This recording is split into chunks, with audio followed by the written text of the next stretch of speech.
এই আমার গাড়িটা দেখতেছেন না, একটা গাড়ি কোম্পানি বানাইতে কমপক্ষে 3000 পার্টস দিছে। কত? 3000। আমি জানি দেখে খুলে মানে কমপক্ষে 3000 পার্টস দিছে এই গাড়িটা বানাইতে। এই গাড়িটার একটা চাকার মধ্যে 5টা নাট দিছে, 3টা নাট লাগাইলেও গাড়িটা চল, কিন্তু যে কোনো সময় দুর্ঘটনা ঘটবে। বুঝছেন? 3টা নাট লাগাইলেও গাড়িটা চলবো, যদি উপরে একটা নিচে একটা, দুই দিকে 2টা নাট লাগায় তবুও গাড়ি চলবো, কিন্তু যে কোনো সময় অ্যাক্সিডেন্ট হইব। তার মানে দুইটা হইলো জরুরি। এইটা এবার আমরা যদি শরীয়তের ফয়সালায় আসি, দুইটা হইলো ফরজ আর বাকি 3টা হইলো মুস্তাহাব। সাপোর্টিং এর দিলে ফায়দা আছে, নিরাপত্তা আছে, লাভ আছে, না দিলে ক্ষতি নাই। কিন্তু ছোট মোটো করে একটা অ্যাক্সিডেন্ট হলে পুরো, বুঝছেন না? এই তো মিলাদ কিয়াম সহ, আজানের আগে সালাতু সালাম সহ যত মুস্তাহাব মুস্তাহসান আমলগুলো আছে, এই আমলগুলোর ব্যাপারে আমরা আপনাদেরকে গুরুত্ব দেই। এটা আমরা দেই না, এটা ওলি আল্লাহরা দিয়েছেন। কারণ যার ভিতরে আল্লাহর তাকওয়া আছে পরিপূর্ণ, এক নেকি পাওয়া যায় এমন কোন ইবাদত ওই ব্যক্তি ছাড়তে পারে না। ঠিক কিনা বলে? খালি নামাজ পড়লেই আল্লাহর ওলি হওয়া যায় না, মুত্তাকি হওয়া যায় না। হুদাল লিল মুত্তাকিন, আল্লাহ বলছেন কোরআন হলো মুত্তাকিদের জন্য হেদায়েত। মুত্তাকি কারা? যাদের ভিতরে আল্লাহর পরিপূর্ণ ভয় আছে। পরিপূর্ণ ভয় কার অন্তরে আছে? যে ব্যক্তির চরিত্রে ফরজ, ওয়াজিব, সুন্নতে মুআক্কাদা, এমনকি সুন্নতে জায়েদা, এমনকি একটা মুস্তাহাব মুস্তাহসানের আমলও যে ব্যক্তির আমল থেকে, চরিত্র থেকে ছুটে না, সে হচ্ছে মুত্তাকি। কথা বলেন ঠিক কিনা? কোরআন তার জন্য হেদায়েত। আর অন্যান্যদের জন্য কি? ইউদিল্লু বিহি কাসীরা ওয়া ইয়াহদি বিহি কাসীরা। অধিকাংশ মানুষের জন্য কোরআন গোমরা করে, অধিকাংশ মানুষকে কোরআন হেদায়েত দেয়। 50-50 চান্স আছে, 50-50 চান্স আছে। কোরআন পড়ে আপনি হেদায়েত পাইতেও পারেন, কোরআন পড়ে আপনি বরবাদ হয়েও যাইতে পারেন। এই জন্য দেখবেন কেউ কোরআন পড়ে নবীরে কয় মানিক, কেউ কোরআন পড়ে নবীরে কয় নূরের, কেউ কোরআন পড়ে নবীরে কয় জিন্দা, কেউ কোরআন পড়ে নবীরে কয় মইরা পচা আড্ডি গুড্ডি বলে কইলে গেছে। নাউজুবিল্লাহ, জোরে কন্না নাউজুবিল্লাহ। কেউ কোরআন পড়ে বলে নবীজিকে আল্লাহ তাআলা ইলমে গায়েবের ইলম দান করেছেন, গায়েবের ইলম নবীকে আল্লাহ দান করেছেন। কেউ বলে না না, নবীজি কোনো গায়েবের ইলম জানে না। এবার এই দুই পক্ষের মধ্যে আসেন, কারণ 50-50, ইউদিল্লু বিহি কাসীরা ওয়া ইয়াহদি বিহি কাসীরা। 50-50, হেদায়েত পাইতে পারে 50%, বরবাদ হয়ে যাইতে পারে 50%। আগে বরবাদের কথা কইছে আল্লাহ, আগে বলছেন ইউদিল্লু বিহি কাসীরা, ধ্বংস হয়ে যাইতে পারে 50% মানুষ। কারা? কারণ শয়তানেরা কোরআন থেকে আল্লাহ এবং তার রাসূলের আইন বিধানকে লঙ্ঘন করার জন্য এমন কিছু কথা খুঁজে বের করে, যাতে করে আল্লাহ এবং তার রাসূলকে প্রশ্নবিদ্ধ করা যায়। এই জন্য কোরআন থেকে তারা দলিল বের করে। এই জন্য আল্লাহ তাকে কথা আগে কইছে, ইবলিস শয়তানেরা কোরআনুল কারীম থেকে দলিল আগে নিয়ে চেষ্টা করবে মুমিনদেরকে ঠেক দিতে, কিন্তু আল্লাহ কয় ইউদিল্লু বিহি কাসীরা, এটা অর্ধেক মানুষকে হেদায়েত দিবে, ওয়া ইয়াহদি বিহি কাসীরা, আবার অর্ধেক মানুষকে হেদায়েত দিবে। এবার হেদায়েত কারে দিব? যে নবীর প্রেমের পক্ষে থাকবো, যে আল্লাহ পাকের বিধানের পক্ষে থাকবো, যে আল্লাহর প্রিয় ওলিদের পক্ষে থাকবো, তার জন্য কোরআন হেদায়েত। কিন্তু যে কোরআন পড়লো আল্লাহর ওলির দরবারে আক্রমণ করলো, যে কোরআন পড়লো নবীর শানে আঘাত দিয়ে কথা বললো, যে কোরআন পড়লো আল্লাহকে সব জায়গায় বিরাজমান বলা যাবে না, হাজির নাজির বলা যাবে না, এই ধরনের আকীদা পোষণ করলো, এই ব্যক্তি কোরআন পড়েছে, হেদায়েত পায় নাই, গোমরা হয়েছে। ঠিক কিনা বলেন? এখান থেকে বুঝছেন? এই জন্য খালি তেলাওয়াত সুন্দর হলে পাগল হয়ে যায় না, সহি শুদ্ধ তেলাওয়াতের দরকার, কিন্তু তার আগে সহি শুদ্ধ ঈমান দরকার। তেলাওয়াতে ভুল হইলেও আল্লাহ ইচ্ছা করলে নামাজ কবুল করবে, কিন্তু ঈমান না থাকলে যত শুদ্ধ তেলাওয়াতি করেন কাজ হবে রাইট। এটা অধ্যক্ষ আল্লামা এম.এ. জলিল রাহমাতুল্লাহ আলাইহি হুজুরের এলাকা। এই এলাকায় আমরা যদি আসতে পারি, আমরা নিজেদেরকে বড় সৌভাগ্যবান মনে করি। আল্লাহর ওলির কদমে আসছে।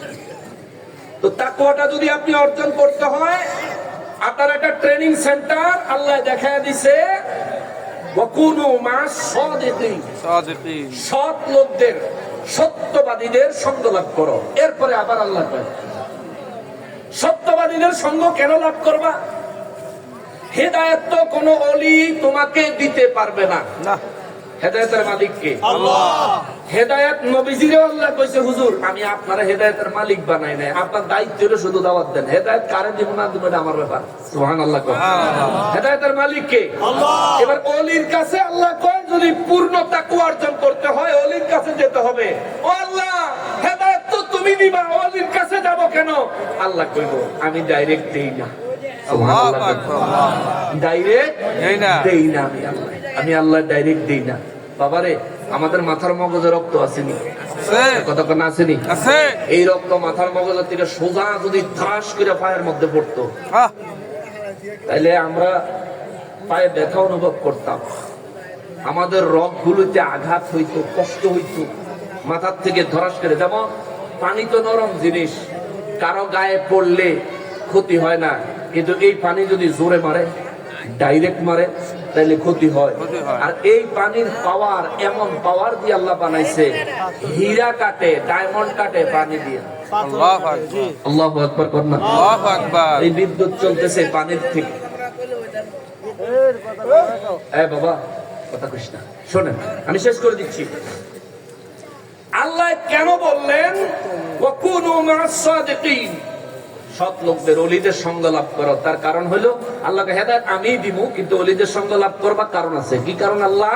আল্লাহ কয় ওয়াবতাগু ইলাইহিল ওয়াসিলা, আমি আল্লাহ চাই তোমরা একটা ওসিলা ধরো। আল্লাহ ও আল্লাহ আপনার ওলির দরবারে আইছি, মালিক আমারে ফিরেন না, আমারে ফিরেন না, আমারে ফিরেন না। আল্লাহ কয় গাউসে পাকের দরবারও চুরি করতে গেছে চোর, তারেও হেদায়েত থেকে ফিরাই নাই। খাজা খিজির আলাইহিস সালামের সাথে একসাথে আমার ওলি বানায়া গুরুত্বপূর্ণ কাজে নিয়োজিত করে দিছি। সুবহানাল্লাহ। ওলির দরবারে যদি আপনি ভুল করেও চলে যান তবু আপনার ফায়দা আছে, লাভ আছে। এই কথাগুলো আমি কেন আনলাম? নবীজির দরবারে নবীজির সাহাবী গেলেন, নিয়ত করে গেছে না নিয়ত ছাড়া? নিয়ত করে। তাইলে ওলি আল্লাহর দরবারে নিয়ত করে যাওয়া জায়েজ আছে নি? আছে। 2 নাম্বার, নবীজির দরবারে যে এই সাহাবী নবীজির রওজা মোবারককে ধুলিবালি মুখে, চোখে, বুকে মাসেহ করছে। আবু বকর রাদিয়াল্লাহু তাআলা বাধা দেয় নাই, ওমর রাদিয়াল্লাহু তাআলা বাধা দেয় নাই, ওসমান রাদিয়াল্লাহু তাআলা বাধা দেয় নাই। নবীজির ইলমের শহরের দরজা আলী রাদিয়াল্লাহু তাআলা শিরকের ফতোয়া দেয় নাই।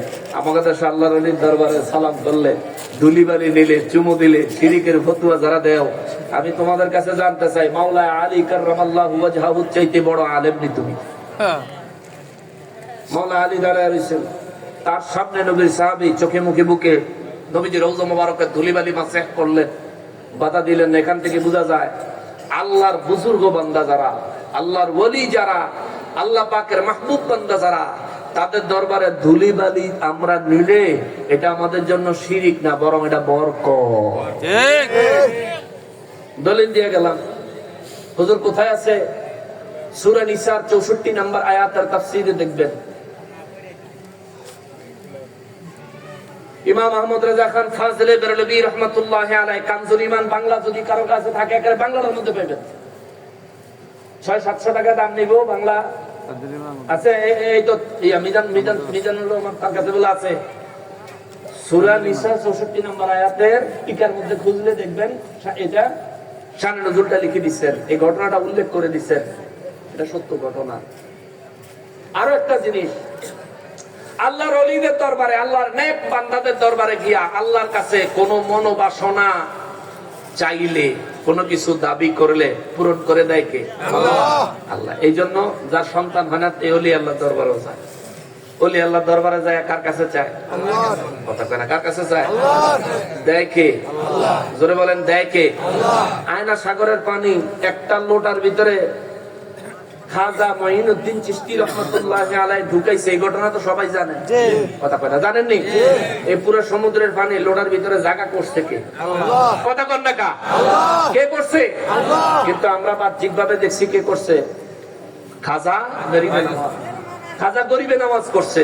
এখন আল্লাহ যেই পানি দিয়া সাগর বানাইছে, ওই পানি একটা লোটার ভিতরে ঢুকাইয়া খাজা গরিবে নামাজের পক্ষ আল্লাহ নিছে। তার কারণটা কি? আল্লাহ তো ডাইরেক্ট পানিকে নির্দেশ দেন, এই পানি, কুদরতের আওয়াজ দেন, এই পানি খাজা গরিবে নামাজের লোটায় ঢুকে যাও। বরঞ্চ খাজা গরিবে নামাজ খাতেম রেখে যা, এক লোটা পানি নিয়ে। সুবহানাল্লাহ কন্যা। আমাদের বেলা আয়না সাগরে পানি আর দিত না, যেহেতু পানি দিত না, যা শেষ মাসে এক লোটা পানি লইয়া গিয়া খাদেমে এক লোটা পানি আনছে। এক লোটা এক সাগর।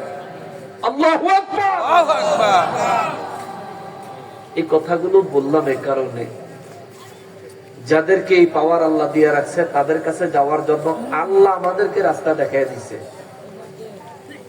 আপনি যদি না মানেন তাহলে সূরা ফাতিহার ভিতরে ইহদিনাস সিরাতাল মুস্তাকিম আর সিরাতাল্লাযীনা আন'আমতা আলাইহিম এই আয়াত পড়েন না। সিরাতাল্লাযীনা আন'আমতা আলাইহিম এই আয়াতের অর্থ হচ্ছে আল্লাহ আমাদেরকে আপনার নিয়ামত প্রাপ্ত বান্দাদের পথে পরিচালিত করেন। ঠিক। সুবহানাল্লাহ। আপনি প্রত্যেক ওয়াক্ত নামাজে প্রত্যেক রাকাতে নিয়ত বাইন্দেই কোন সিরাতাল্লাযীনা আন'আমতা আলাইহিম, আল্লাহ আমাদেরকে আপনার ওই নিয়ামত প্রাপ্ত বান্দাদের, ওলি আল্লাহদের পথে, আপনার প্রিয় বান্দাদের পথে আমাদেরকে চালান। আর নামাজের সালামটা ফিরে এই আপনি কোন মাযহাব মানি না, আপনি কোন ইমাম মানি না, আপনি কোন ওলি মানি না। ভাই, আপনার জ্ঞানের অনেক স্বল্পতা আছে। আমি বলবো পড়েন, শিখেন, শিক্ষার কোনো শেষ নাই। সম্মানিত হাজিরিন, পরিশেষে ওলি আল্লাহর দরবারে আল্লাহ যাইতে বললেন কেন? আল্লাহ কামার উসিলা লাগবে। আল্লাহ ওলির দরবারে গেলে উসিলা দিলে কি পাবো? আল্লাহ কয় ইন্না রাহমাতাল্লাহি করিবুম মিনাল মুহসিনিন, আমার রহমত আমার মুহসিন বান্দাদের কাছে, তুমি সেখানে গেলেই পাইবা। জোরে কন্যা সুবহানাল্লাহ। যেমন আতর চিনেন তো? আতর চিনেন? শেষ কথা, আতরটা বের করলাম, এই আমি হাতে একটু দিলাম। আপনারা গ্রাম ফাইলে কইয়েন, গ্রাম পাওয়া যায়? কিছু পাওয়া যাইতেছে? নাক বন্ধ, ঠান্ডা লাগছে। আপনারা পাইতেছে? কিছু পাইতেছে? গ্রাম হুজুরে পাইতেছে? সত্যি পাইতেছে? আতর তো আপনারা দেই নাই, হুজুরের আতর দিছি, কথা কর না, দিছি দেই নাই, কিন্তু হুজুর গ্রাম পাইছে। আপনারা পাইছেন?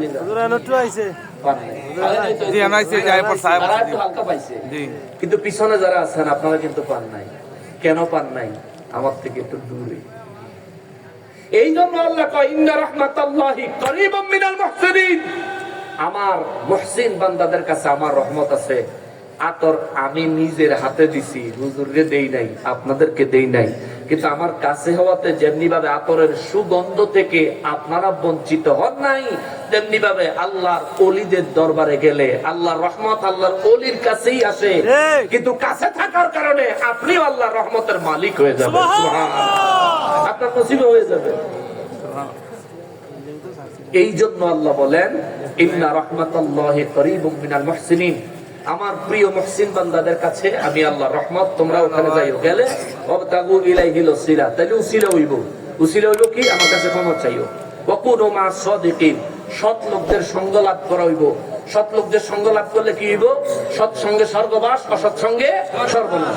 এই সৎ লোকেরা তোমাদেরকে হাতে কলমে তাকওয়া শিখাইব। ওমর রাদিয়াল্লাহু খালি কথা বাইরে যায়। ওমর রাদিয়াল্লাহু তাআলা আনহু একদিন সিভিল বেশে শাসন আমলে সিভিল বেশে ধরেছেন, এক রাখাল কতগুলি ছাগল চড়াইতেছেন। তো তিনি যে বাদশাহ এটা বুঝতে দেয় নাই, রাখালও তারা চিনে নাই। ওমর রাদিয়াল্লাহু তাআলা আনহু বলেন, এই তোমার এখানে তো অনেকগুলো বকরি, একটা আমাদের কাছে বিক্রি করে দাও। ভাই, আমি যদি আপনাদের কাছে বিক্রি করে দেই, রাখালের কি তাকওয়া দেখেন, আমি যদি এটা আপনার কাছে বিক্রি করে দেই, আমার মালিককে আমি কি জবাব দিব? তুমি বলবা বাঘেটাকে খাই ফেলেছি। ওমর ফারুক রাদিয়াল্লাহু তাআলা তারা পরীক্ষা করে যে আমার রাজ্যের মানুষ দেখি কতটা সৎ। তুমি বলবা যে এই নেকড়ে বা বাঘে খাই ফেলছে। তো রাখাল বলে, হে আগন্তুক মুসাফির, আমি নাইলে আমার এই ছাগলের দুনিয়ার মালিক যে তারে কইলাম যে নেকড়ায় খাইয়া লাইছে, কিন্তু আল্লাহরে কি করব? আমার মালিক সেনা দেখে না, কিন্তু আল্লাহ আল্লাহ এই চিন্তাটা শুধু মাথাতে রাখেন। যখন মিথ্যা কোন দেখে কে? আল্লাহ। কথা কন না কে? যখন অন্যায় করি গুনাহ করি দেখেন কে? আল্লাহ। আল্লাহর সামনেই গুনাহ করতেছেন, আবার এই আল্লাহর সামনে হিসাব দেওয়া লাগবে আসরের ময়দানে। জি, আল্লাহ নিজে হিসাব নিবে, হিসাব দাও। সেই দিনের জন্য প্রস্তুত করেন। এই জন্য আল্লাহ বলছেন ওয়াল তানজুর নাফসুম মা কদ্দামাত লিগাদ। প্রত্যেকটা মানুষের উচিত তার আগামী কালকের জন্য কি পাঠাইছে চিন্তা করা। আরে আমি কি গুনাহ পাঠাইলাম নাকি নেক পাঠাইলাম? গুনাহ যদি পাঠাই আমার তো হিসাব দিতে দিতে জীবন শেষ হয়ে যাব। এমন দিন আমার হিসাব দেওয়া লাগবে যেদিন কেউ কারো না, কেউ কারো না। এখন তো আপনি বিধান বিপদে পড়লে আপনার এখান থেকে 10-20 জন আগে যাবে, আরে বিধান আমাদের এলাকার ছেলে, কিন্তু সেদিন কেউ কাউকে চিনবে না। আল্লাহ তাআলা আমাদেরকে তাকওয়াবান হওয়ার তৌফিক দান করেন, আমাদেরকে গুনাহ থেকে হেফাজত করেন, আমাদের আউলিয়া কেরামের সুহবত হাসিল করার তৌফিক দান করেন। আপনারা কি কষ্ট পাইছেন? জি না। উচিত কথায় কষ্ট পাইলেও